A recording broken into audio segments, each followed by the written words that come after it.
Hello, hello, hello. Welcome to another episode of Couch Coaches. I'm your host, John Lazaron, and here I am with my good friend, co-host, Richard, the bandwagon conductor. Lady, how's it going, man?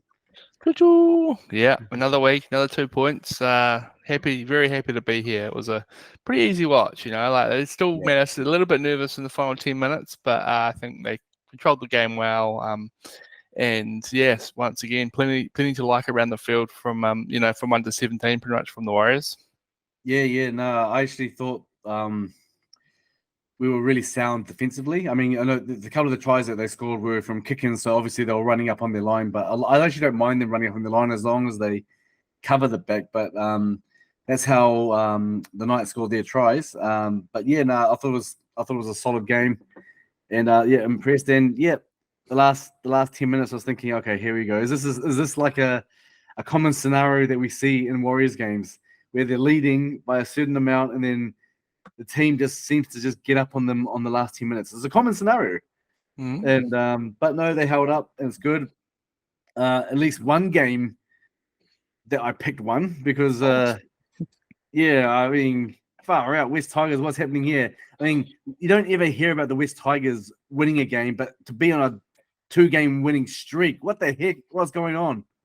Unheard of. I think it's the first time since like 2020 that they've had more wins than losses in since round 3 2020, I think. So yeah, I picked it. Once you talk about games going down to the wire, that's about as that's one of those classics. Just as it sort of reminded me of that Warriors Sharks game last year, when Shawnee J got the I think he got a penalty, and then they got a penalty from the short kickoff, and then Hines missed the kick. Yeah, similarly, it was just you got to be happy for Benji and the Tigers. I don't know if you saw, but I saw a video today. It was like of the kick, and it's after it's missed, and you can just see Kimo turns around and he's just like "F you, Gutho" or something like that. So he was happy to be there, and the Tigers got another chance to sort of sing their team song as well. I did find out the other day that it was actually a new team song, so that's why they had this. We talked about it last week. That's why they had the lyric sheets, but they would have had another chance. I'm not buying it, but yeah. Anyway, yeah. I'm not buying it, but yeah. Okay. I mean, it's still funny though, right? I mean, it's still funny. Yeah. So yeah. Yeah, and it was a tough one for the for punters, like there was plenty of upsets. Cowboys went down to the Broncos. The Seagulls went down to the Dragons. That was a shocking one. Yeah, that was shocking to me. Yeah. Well, you just can't pick the Dragons at the moment. Panthers look like once again the real deal. They just controlled that game and it ended up being a lot closer than what the scoreline suggested, because Roosters scored 2 late tries to get within 4, I think, in the end. But no, they look like without Cleary, without Fisher Harris, looked like a very well coached and well controlled footy team, eh? Yeah, well, this brings me back and to I was going to ask a question in regards to you look at Parramatta, for example. Did the West Tigers play really well, or do Parramatta just crumble when their main playmaker is not there available? When Mitch Moses, he wasn't there, because they were playing some good footy when he was playing, but then injuries ruled him out for so many weeks and stuff, etc. Then they lose to the West Tigers, now by that, but it's unheard of. And I didn't actually watch I saw clips of the game, but it looked like I can't tell if it was like just Parramatta not playing well or just West Tigers were just up for it. I can't tell. Yeah, I think it's just Tigers. I think it's definitely kudos to the Tigers. They're a team on the up. Made some good signings in the off season. I think Justin Olam's proven to be an absolute brilliant signing. He's such a good player, just runs it hard, and that young, I think it's Lachlan Galvin, who's the young 5'8". He's one definitely early contender for Rookie of the Year, I think. I think but I don't know what the rules around it are, because I think he's got a 2-match suspension for a pretty. I don't know, did you see that tackle that he did on? That was pretty nasty. It was pretty nasty. Looked pretty bad. And I think if the result had been worse, it could have very easily been a pretty serious knee injury. So you wonder if it was a more serious injury, whether the the punishment would have been more. But no, good to see. You gotta be happy. Yeah, as I said before, you gotta be happy for Benji and the Tigers. They're a club that haven't had a lot to. I think they've won 4 games. At least last 2 years they won 4 games each year. So you'd be surprised if they didn't win at least 4 this year. That's for sure. Yeah, it's hard to pick. Like I was saying, just going on the results from the last, especially for the first few rounds. It's actually hard to pick some of these teams because we're relying on what happened last year to pick the teams, but this year it's a bit hard. Like again, I mean, how did I do last week? I usually pride myself on my tips, but I think I had a shocker. You got 2, I think. Yeah. Oh, far out. I ended up I snuck in 5, because I had I tipped the Tigers. They're paying about $4 as well. Didn't back it, of course, so they wouldn't have won if I had backed it. But I got them, the Sharks, the Warriors, Dolphins, and the Panthers. Yeah. No, 3. You don't mind getting a couple of underdogs. Always boosts up the multis. Yeah, and I'm sure there'll be. We'll get to tips later on, but I mean. Another sold out Mount Smart, beautiful, looked like a beautiful Sunday after Easter Sunday, and Warriors got on 2 points. I mean, I know it's still early, but I did call it. I said a sold out Mount Smart, and I reckon every home game will continue to be like that. Yeah. Yeah. Well, I mean, the way they're paying, they're coming out, and it just the atmosphere looks amazing. Everyone's getting into it so much. Everyone gets in and wears the kit, and I don't know, like they're doing something right. The commercial team must just be absolutely loving it. Like they've obviously put a bit of cash into some investments and players, and it's really paying off with some results the last 2 years, and just the countries are loving it and getting behind them. Yeah, and I guess a lot of it comes down to your people, the bandwagoners. Because there are a lot of them. And speaking of bandwagoners, there's a few that we had to talk about. I'll talk about one specific. Jack Black and his up the wires sort of reel. Did we talk about this last week? We didn't, did we? Or did we? We talked about him giving it up the wires on the rock or something, was it? And then all of a sudden he's on, he's putting on a Panthers jersey and going over there promoting that. But that's not who I want to talk about. And this is a mixture of bandwagoners and also people who obviously love the game, but and I need to bring it up because it's doing my head in a bit, and it's the whole Roger Tuivasa-Sheck versus Chance at fullback debate. First of all, it shouldn't even be a debate in the first place, because Coach Andrew Webster has said from the start, Roger is going to be playing at centre this season. Chance is our number 1 fullback. The only reason why Roger was there, and don't get me wrong, he played amazing. He was amazing. I mean, I think he ran over well over 200 meters. From 283. Yep, exactly. He did so well, and he's a natural fullback. But from the start, Webby has said he is not going to be playing fullback. He's not even the second choice. He was only playing this. I mean, if Tuapiki was fit last week, he would have played at fullback. Would he have not? And I like going on the Warriors sort of social media channels, but all I'm seeing is Roger versus Chance, and I think people are getting sick of it. It's interesting because even the media as well are getting in. They're clutching at straws for content. I think because even they are saying a lot of stuff. Like I remember I read this article from the post match presser at after the Warriors game. This is Andrew Webster responding to the journalist. It's my favorite question again. The Roger to fullback question. He laughed. Roger's in our team. He's a gun and we love him. I was so proud of the way he handled tonight. The thing about it is it's good noise. Roger brings that because we all know what he's done in the game. I laugh about it. I make jokes about it. I'm not sick of them. It's quite interesting. They can keep coming. Hopefully I can be as resilient as the boys were tonight with them. I'm giving you permission to keep asking, but I couldn't be clearer because it's almost like people think I'm lying. Chance at fullback is how we want to go. It's how Roger wants to go. It's not like Roger's coming to me and saying, boss, why aren't I playing fullback? They know their roles. Chance knows he's there. Roger knows his role. Webster knows the plan. And he's stated it I don't know how clear he needs to get, but people just don't seem to get it. No, I think once Chance comes back, I think people will remember, how I think people are probably forgetting how good he was last year and how important he was to that back line, and particularly that right edge. The way that he was coming in, drawing in the winger, and then there's a reason why Kenny Lesniak was one of the Dally M wingers of the year. Why he was what was he? Was he 20 plus tries? Yeah.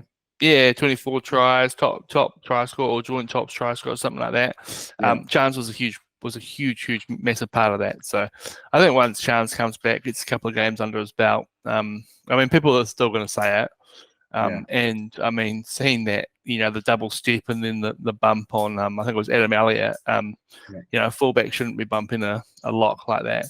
It was beautiful to see. But we just hope that he can kind of, Roger can, I don't know, just acclimatise to the centre position and how he can best hit these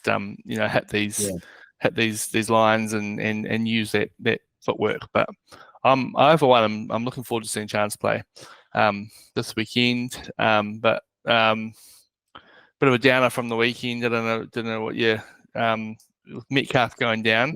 I'm absolutely heartbroken because what happened last year. And then interesting enough, Harris Tavita not getting a look in there. He's still on the extended bench. So Tamara Martin's in the 6th jersey and Freddie Lussick playing 14. Would you have done that? How do you think Harris Tavita played?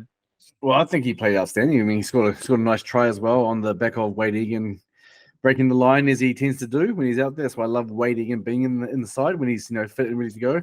But it was interesting because I did not see this side the way it's come out. I didn't think it would be out this way. I didn't. Understandably, Walker's still out with injury. Kurt Catewell, or people call him Kurt. Was it Catewell? I think they call him, or wait, I can't remember. Catewell, I think. Yeah, Catewell. He's out, and I've heard. I mean, I don't know if this is official or not, but I've heard that it's because he just had a little bit of a head knock, so he's just on the old 11-day stand-down period. That's the only reason why he'd be out. Because I don't think there'd be any other reason. But it gives Yakure a chance to start. Also, I did not see Tamari Martin coming into the side. I did not actually see it. I actually thought he would still be playing reserve grade. I thought Harris Tavita would be slotting into number 6. And even if he's not, like in this side, I thought he'd at least be on the bench. But he hasn't gone with that. He's gone with Vlasic, Ale, Afawa, and Tavanga on the bench. But will he do what he did last time? Because you're allowed to change the side, before kickoff. An hour before kickoff, I think the rules. And I have a feeling he might just do the same again.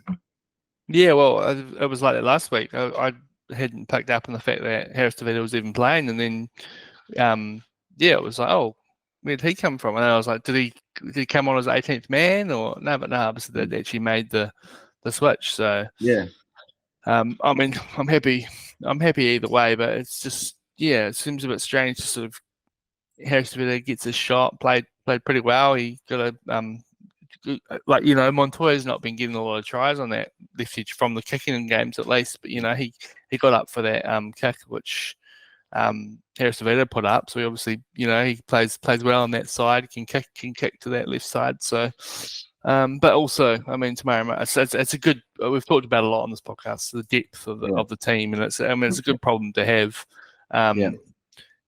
Interesting to see sort of how they've gone about it. I mean, we're sort of yet to see this top squad fitness wise, aren't we? Because this could have been the week, but now we've got three players out. So if you, Walker's a showing on the bench, isn't he? If he's fit, so bit of a shame, but great to have these players come in. Tom Alley gets another shot off the bench, so you'd be happy to see that, I'm sure. Yeah, no, definitely, and you're absolutely right. We as you said, we've spoken many times about this on this show, is that the depth is what is helping with the Warriors this year. I mean, Metcalf in previous years, Metcalf's out. oh my gosh, well, who are we going to put in there? Who are we going to slot into number 6? That was always the problem with the Warriors. There was someone that got injured in a specific position. It doesn't matter what position, is who do you replace them with? But now you can move people around and it just makes it, and it works. I mean, Tamara Martin, he would make most teams anyway. But absolutely. Yeah, and the thing is that he slots right back in there. Don't have an issue with it because I think he's an amazing player. But, I just thought, Harris DeVita would have got there because of what he did last week. But the fact is that Webby can do that, and he's got that headache where he's like, oh no, who do I put in? At least he's got someone that's world class still to put in there. He's still got someone that can do the job really well in there. Feel sorry for Metcalf, as you're saying. I mean, the guy was just getting into a stride, and he was getting into it. You could see that, he's really adjusted to Warriors life, and he loves it. That's why he re-signed. And he was starting to show his pace, he's scoring tries and everything. He was doing so well. So I feel sorry for the guy. Yeah. Hopefully he'll be able to make the back end of the season, or the regular season, and into the finals, because we are going to make the finals. That's for sure. You heard it here first. Yeah, you heard it here first. I mean, I think any Warriors fan will say it, but I mean, if the West Tigers are in the top 8 right now, I mean, you don't know what's going to happen this year. It's very unheard of, but they're there. Dolphins are number 1. Yeah, so, I know. Fins up the wires. Yeah. I don't know if there's a Tigers quote, but I'm sure there is one that we could throw in there. But yeah, I mean, it's hard to pick it this year. It's been a great season so far. Yeah. Just on the Knights game, I was just looking through the stats before, and I saw that Fanua Blake only played 44 minutes, which is interesting. I don't think he's under an injury cloud or anything. It just seems sort of bizarre to sort of play your best front runner for only 44 minutes, but I didn't really notice at the time, and maybe there's a bit of a sort of we're keeping him there, but we're thinking of succession plan as well going on. But did you pick up on that at all? Well, I did, but I also saw, and don't know if it's true or not, but I saw some messages out there, talking about Fanua Blake, and that he picked up something towards at some point in the game, and I think it's very minor. It would have been a minor niggle, but enough to keep him off the field when possible, giving Bunty some more minutes as well, etc. But I think that's what it is, because he's playing this week, so I think it would have just been a little niggle, and they were just monitoring it and just managing it as well. They were just managing I wasn't sure about that. I suppose it's a good problem to have if he's only playing 44 minutes and they're still able to sort of put together a pretty complete defensive and performance, and not miss him for too long. We might as well head to the Whale Eames for the week. So the Dell Eames for the Wars. So each week we'll give 3, 2, 1 points to our the best 3 players on the field. Do you want to kick us off this week? Yeah, sure. This is a real tight one for me, but I think Roger, 3 points. I thought he was outstanding. That step off his. Did you see that moment where he just stepped 2 players and he bumped off Adam Elliott? Yeah, but I mean that was amazing. Showed the old Roger of old, and that's what really sparked up the whole debate. I mean, the debate was going on before this game, but it really sort of ignited that debate even further. Should Roger be playing fullback? And even like I said, even mainstream media were going on with it. But it's just like, guys, take a deep breath. Don't don't waste your time. Webby has said he is going to be playing center. He's only there due to injury. We all know that, but so some people, it doesn't matter. They just want to say, nah, he needs to be at fullback. But it's not going to happen. So why waste your breath on it and stuff? But I thought he was outstanding. I mean, the amount of line breaks he made, post contact meters. Like I said earlier, ran for over 200 meters, and I just thought he was outstanding. Behind there at the back of in the back of our pack. So 3 for Roger. 2. Who did I have it 2? I had 2 for Jackson Ford. I thought just Jackson Ford is. I think he's playing a really key role. He's doing well defensively. He's taking the ball up, charging it up, and he seems to always be there.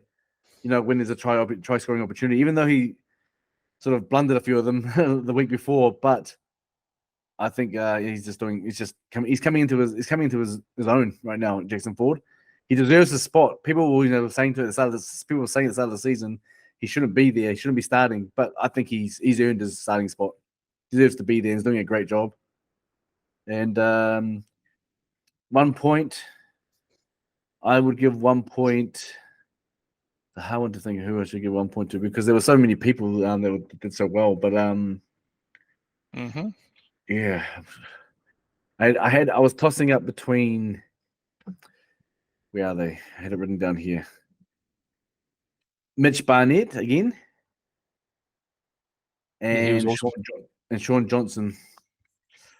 I'm going to give it to SJ. I haven't given SJ any points this year. I don't think so. I'll give it to SJ. I just thought did a great job, controlling the game. His kicking game was on point, kicking it, right in the spot. It's obviously a game plan. Week in, week out, you see them kicking onto that right edge, and Rocco chasing down there and, grabbing the player. Even if he doesn't attempt to go for the ball, they've got a plan set for, so they're executing their plans well. So I'll give that to SJ. What about yourself, mate? I struggled this week because I thought there was just heaps of players that sort of stepped up, but I went with for a good return from injury, Wade Egan gave him 3 points. I thought that he was he just controlled the game well. Got a cheeky try assist, did, I think 4 or 5 dummy runs, 41 tackles with no misses, and I think the Warriors' attack just looked a lot more. Obviously played 80 minutes. Maybe that wasn't the original plan, but he got through it and loved the way he played. So I gave him 3. Nice. Roger 2 points. 283 running meters, which was a lot more than he's going to get when he's playing centre. But he did have a very good game. And I went with Coop Capewell actually for my 1 point. I was sort of in about 5 players there. I think could have gone with Ford, could have gone with Tohu Harris, could have gone with Barnett. But Capewell, I thought that was the best we've seen of him in the Warriors jersey. 48 tackles, the most in the game. And he actually offered a bit more on attack and sort of showed some glimpses of what that sort of right edge combo with SJ is going to look like. So plenty to be excited about there. So I think so. I'll tell him. I think Rocco Berry still is in the lead on the thing. It was a bit of a quieter game from Rocco. Then we've seen it wasn't a bad game, but I think he hasn't been quite getting the praise he's been in the last 2 or 3 weeks. But I think still a solid game, right? Yeah, it wasn't a bad game at all. So plenty to like there. Just while we talk about the Wally Ems, I did want to point out the Dally Ems that Ponga got the most points in that game. He got 4 points. Yeah, of course. Yeah, it's just like, oh, really? Yeah. It's just frustrating. That's the thing that we've said so many times is that you play on a losing side, you play well on a losing side, you're going to collect all the points. But because, like, for the Warriors, like, Rocco Berry, for example, still had a solid game, but there were players that played better. But it doesn't mean he didn't have a good game. He played well. He played really well, but he still wouldn't get any points because there were people like Roger who would have, and Wade Egan, like you said, that would take those points. Yeah. And if you're in a winning side and the team's all round playing well, the Dally M point system just doesn't work. How do you reward people who are doing so well in a winning team, but people in a losing team get rewarded for individual spurts there? It doesn't make sense to me, and that's what lost SJ the Dally M last year. I think that's what cost him because he was getting points. He was getting points every week, but there were other players that probably took points that he probably deserved because they were playing well as well. Yeah. Yep.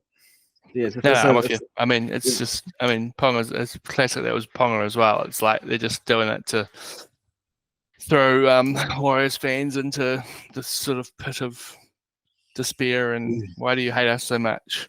And also your boy Nico Hines is back on top of the leaderboard. You'll be happy to see. I was going to say, don't bring him up. Don't bring him up. Don't bring him up because don't have an issue. Okay, just for everyone who's listening, I don't have an issue with Nico Hines. I just have an issue with the fact that he's getting all these points when he's not even playing like outstandingly compared to other teams. Yeah, that's my issue. That's why I'm saying that the Dalian point system just doesn't seem to work for me. Yeah. No. I mean, it's getting absolutely rubbed online at the moment. I think a lot of people have been commenting on it, so it's quite funny to just wind you up again. My weekly wind up. So yeah. Well, another thing that's getting a lot of attention online is the whole obstruction rule. Oh yeah, did you see the one on the Panthers Roosters game? Yep, it looked ridiculous. Like, and he was so far through the line, and Edwards was like 20 meters away. It was just. No common sense, he was right? so far through the line that he just stopped. You know, like he was like, okay, sweet, I've stopped, I've done my job, I've got through the line. And like I was watching the game, and the commentators just like, they're not looking, because I think they thought they were looking at something else originally. It was like maybe a grounding or something. He's supposed to go through. That's the rule. That's the rule. And they did it, and then Dylan Edwards was running all the way from right in the middle of where the goalposts were. It's not obstruction there. He's not gonna get there. And the thing is that the NRL came out saying their bunker got it wrong, but they had the same issue in the same game when Joey Manu scored his try, and they gave the try. And so was it Joey Manu or someone else that scored a try? Joe Manu scored the try. Yeah, that was the one that disallowed, but the one they allowed. The Panthers tried that was something similar, but they allowed it. So it was just like, what the heck? They've just, I mean, they've got to, And I think they were talking about it a lot. Like the bunker just has to start using some common sense. I think that's the problem. They're just following. They're sort of like, if we don't do this, we're gonna get in trouble. But it's it's ridiculous. You're right. 2 weeks in a row, 2 absolute howlers from obstruction rule. So you just hope it doesn't happen in in the Warriors game or in the grand final. There's the two worst places for it to happen. So anyway, the Warriors do have a game this weekend against the Bunnies, heading over to Sydney for it. Yep. A team they haven't got a great record against though. So head to head, played 38. Rabbitohs are 21-17. 121. Warriors 17. The Rabbitohs have won 8 straight. And I know the Rabbitohs aren't playing great, but they've just come off their first win this season. Their heads will be held high. I just feel like all it's going to take is Cody Walker to sort of weave his magic wand, and this Waz will. Yeah, I'm real uneasy about this game, to be honest. How are you feeling coming into it? Yeah, I get what you're saying. Because it's one of those, like I said, it's like a team that we just haven't traditionally done really well against, and even though they're playing bad, it's kind of like the Storm. Like they weren't playing that great, and then when they beat us, because you go there thinking like, can we actually do this? Can we, no matter how well informed we are, can we beat them? Which we should have done anyway on that game. But I'm still confident we're gonna win this. I just think I think we just have a better mindset, as I've mentioned previously. We have a better mindset, and I think the Warriors have now got this mentality where they don't know we can win, we can beat every team. Like how they came back in the second half against the Storm, we can do this, and they just got to shut them down early and not let Cody Walker do his thing or Latrell Mitchell. I mean, throw some pies out there. I mean, we'll be sweet, and but. Yeah, I don't know. I'm a little uneasy about it, like you are. Yeah, I'm a little bit uneasy, but I still think we shouldn't. I think on paper, on how we're playing against how they're playing. I think that was another game that ended up being a bit closer than it should have, because Bulldogs scored a late try or two, but they still made it look pretty difficult. I think they were down at halftime, 12-10 or something. So I think on paper we shouldn't, but. The Rabbitohs I just have bad, and there's been some quite big losses in there as well. I did have a question for you, John. This is my trivia for the week. So March 2018 was the last time we beat the Rabbitohs. Yeah. There's 4 players in the current Warriors squad that were playing that day. Who do you think they are? 4 players in the current squad.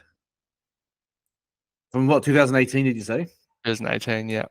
Roger? Yep. Jazz? No. No, 2018. Okay, no, not Jazz Delano. Okay, hold on. Oh, wait a minute. I can't remember when Tohu Harris joined on. Tohu Harris? Yep. Yep. Tohu Harris. 2018. You said 4 players, right? Yeah. You got 2. Why am I thinking Rocco Berry? But he wasn't. I don't think he was playing that early on. Not He 6 was years born ago. then, was he? Yeah, exactly.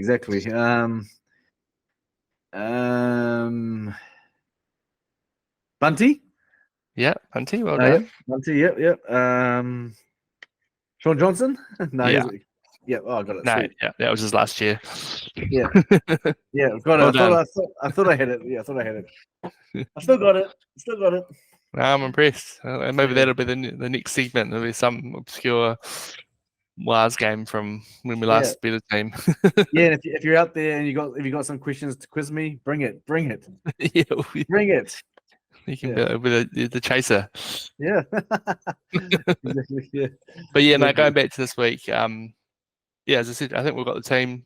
We should be able to do it. But I'm not gonna. Yeah, I'm gonna be a little bit nervous watching this one. And the Rabbitohs are, but up there with the Broncos is my least favorite team in the league as well, because I've got a few mates who are big Rabbitohs fans. So it's always good to sort of rub it in their face. But I haven't been able to rub it in their face for a very long time. So hopefully this weekend.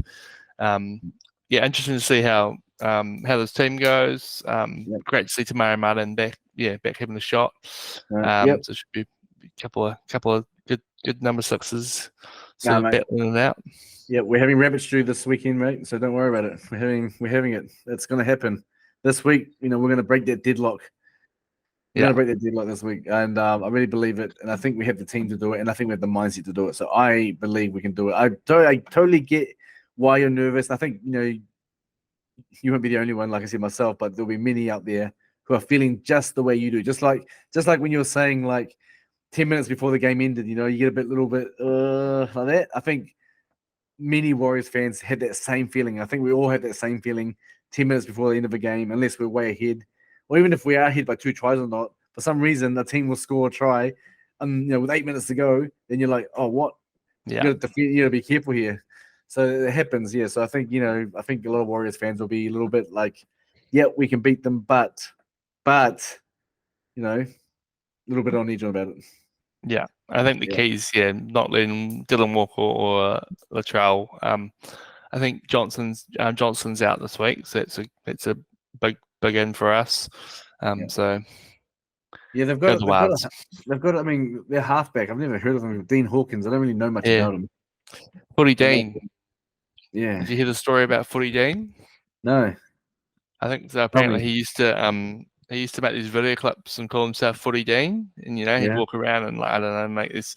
I've actually seen them, but he'd just go around and sort of like analyze games or whatever, and he called himself Footy Dean, and then he tried to get the channel like pulled down when he sort of started, potentially was going to be a first grader, and then the Rabbitohs players all found him, and apparently they gave him a hard time for it. So I haven't seen the clips, but I heard about this. On the footy show or something brought it up. No. I mean, fingers crossed we can get it done. Yep, definitely. Are you up for another quick round of start bench drop? I am. Sweet. So we're going to head to the second row this week. So we're slowly building our team. Not too many positions left now. So I've got three players here. You go start bench and drop one. We've got Liam Martin, David Fafita, and Hamole Olukwatu. Well, I mean, even though he was on the bench for the Panthers this week in the last round, I would still start with Liam Martin. Yeah. The next two is a very hard one. Fafita's a good player, but only when he's on form. When he's not on form, I think he's just poo. That's just me being nice. I don't think he's that great when he's I mean, you can say all players when they're not on form are pretty rubbish, but he's either really hot or cold. There's no lukewarm for me with David Fafita. He's either hot or cold. It's like kind of Jason Tomalolo. He's either hot or cold. That's why he doesn't get as much minutes these days. But no, I would be dropping David Fafita. Yeah. Yeah. And benching Oluwatu. Yep. Yeah, I mean, Fafita's just a real hard one. He's probably like one of the most talented players in the league, but when he's, as you say, on form, Yeah. And I mean, Liam Martin's just sort of a picture of consistency, is he? So I'm with you there. I think I'd start him, but I love Oluwatu, I do, but I'll keep Fafita there as an X factor off the bench, I think. Right. Yeah, but Fafita in good form. Not in one of his lulls. Maybe Fafita playing for the Broncos, not the Titans. Well, that's exactly what I was just going to say. Like, he's playing in a team that's doing, piss poor this season. There's Hasler didn't hear the audio, but I saw the visual having a bit of a nut on his players. You can see the players feeling so awkward in there.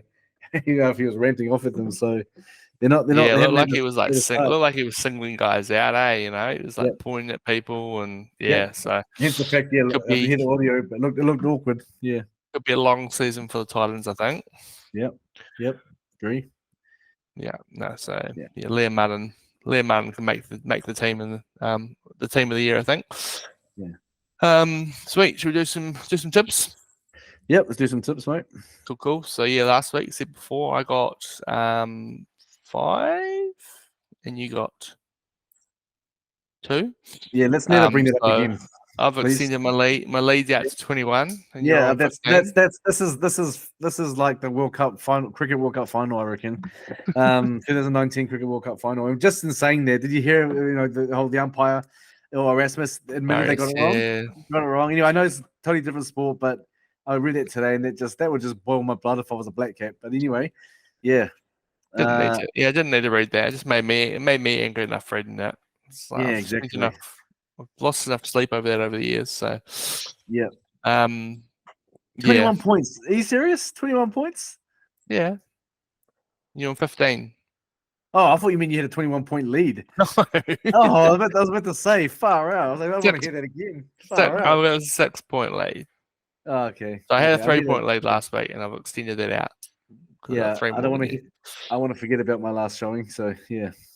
Okay, Thursday night footy. Storm Bulldogs. Storm $1.55 favourites at home. Yeah, Storm. Yeah, you got it, can't you? Yeah. Bulldogs Roosters on Friday night. Roosters Bulldogs playing at home. Roosters $1.31 favourites. Yeah, Roosters. Roosters for me. Yeah, they were pretty ordinary the other day, but the Bulldogs are hardly lighting the world on fire. So Knights Dragons. Knights at home $1.44. Yeah. You like that? I'll still give it to the Knights. I'll go Dragons. Yep. Get on the Flano train.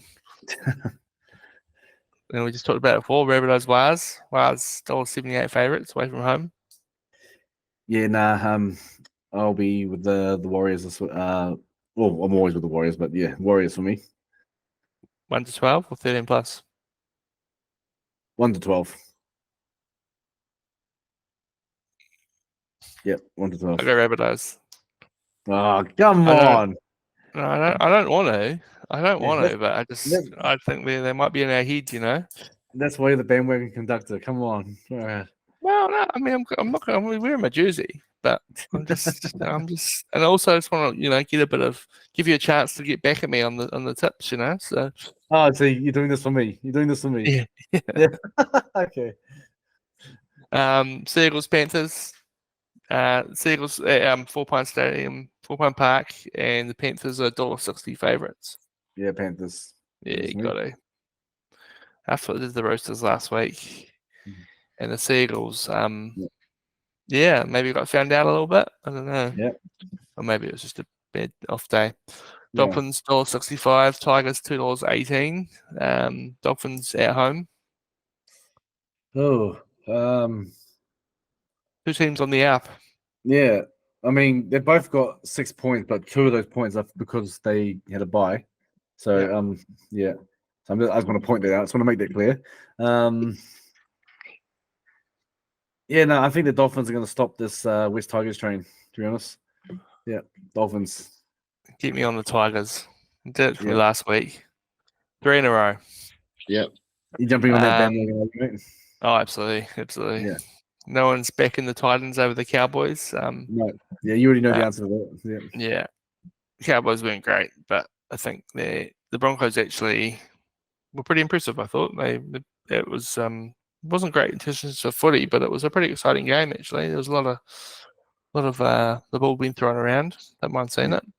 And the top finish off the round, Raiders or 71 versus the Eagles. Raiders playing at home. Eagles still with no Moses, obviously. Yeah. I mean, Raiders will want to bounce back from that loss to the Sharks. I mean, I